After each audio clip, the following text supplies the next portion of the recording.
सभी को मेरा प्रणाम। ये तो सब जानते हैं कि रावण एक राक्षस कुल का राजा था जो अत्यंत ही बलशाली, महापराक्रमी योद्धा और एक परम शिव भक्त था। लेकिन इसके साथ ही वो शास्त्रों का प्रखर ज्ञाता, प्रकांड विद्वान, पंडित एवं महाज्ञानी था। जब धरती पर उसका पाप बढ़ गया तब भगवान विष्णु ने राम के रूप में धरती पर जन्म लेकर उसका नाश किया था।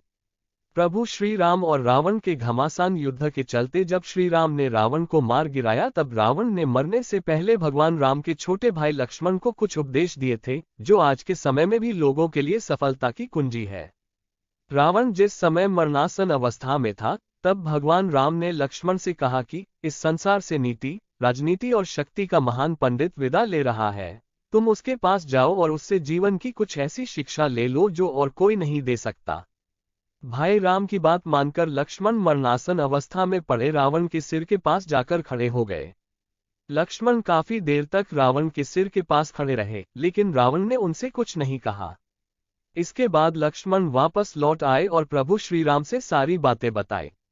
तब भगवान राम ने लक्ष्मण से कहा कि अगर किसी से ज्ञान प्राप्त करना हो तो उसके चरणों के पास खड़े होना चाहिए, न कि सिर के पास। यह बात सुनकर लक्ष्मण वापस रावण के पास गए और उसके पैरों के पास खड़े हो गए। उस समय महापंडित रावण ने लक्ष्मण को 5 ऐसी बातें बताई जो जीवन में सफलता की कुंजी है। रावण का पहला उपदेश यह था कि इंसान को कभी भी अपने शत्रु को खुद से कमजोर नहीं समझना चाहिए, क्योंकि कई बार जिसे हम कमजोर समझते हैं वही हमसे ज्यादा ताकतवर साबित हो जाता है। रावण का दूसरा उपदेश था खुद के बल का दुरुपयोग कभी भी नहीं करना चाहिए। घमंड इंसान को ऐसे तोड़ देता है जैसे दांत किसी सुपारी को तोड़ता है। रावण का तीसरा उपदेश था इंसान को हमेशा अपने हितैषियों की बातें माननी चाहिए, क्योंकि कोई भी हितैषी अपनों का बुरा नहीं चाहता।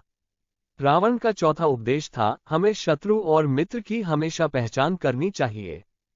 कई बार जिसे हम अपना मित्र समझते हैं वही हमारे शत्रु साबित हो जाते हैं, और जिसे हम पराया समझते हैं असल में वे ही हमारे अपने होते हैं। रावण का पांचवा और सबसे बेहतरीन उपदेश था हमें कभी भी पराई स्त्री पर बुरी नजर नहीं डालनी चाहिए, क्योंकि पराई स्त्री और बुरी नजर डालने वाला इंसान नष्ट हो जाता है। लक्ष्मण को दी गए ये 5 उपदेश आज भी संसार में जीवन सुखी बनाने के लिए काम आते हैं। इन उपदेशों को जो भी व्यक्ति मानता है या इन्हें अपने व्यवहार में लाता है तो उसका जीवन सहज सार्थ और सुखी हो जाता है। दोस्तों, आपको ये बातें अच्छी लगी हो तो इस वीडियो को लाइक करना, शेयर करना और चैनल जरूर सब्सक्राइब करना। मिलते हैं अगले वीडियो में ऐसी ही कुछ ज्ञान की बातें लेकर।